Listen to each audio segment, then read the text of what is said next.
Key terms when you're discussing precedent and common law that you should know include ratio decidendi, obiter dictum, and stare decisis. So ratio decidendi refers to the reason for the decision. This is part of the part of precedent or common law principle that is legally binding on all those lower courts in the court hierarchy.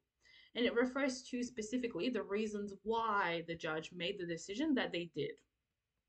So exactly based on what circumstances and things that the accused or the defendant did, um, was that decision handed down.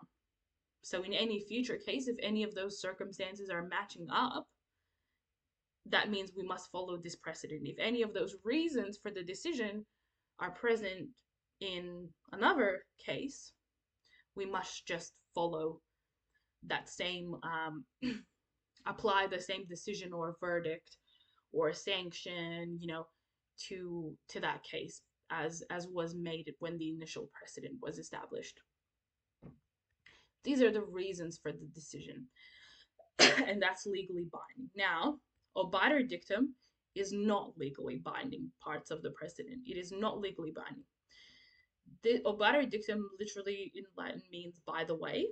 Okay, so these just refer to judges' comments.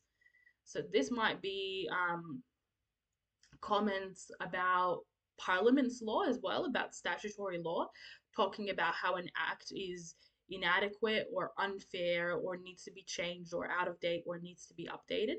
And these may actually influence Parliament to update or change their acts in response to the judge's comments.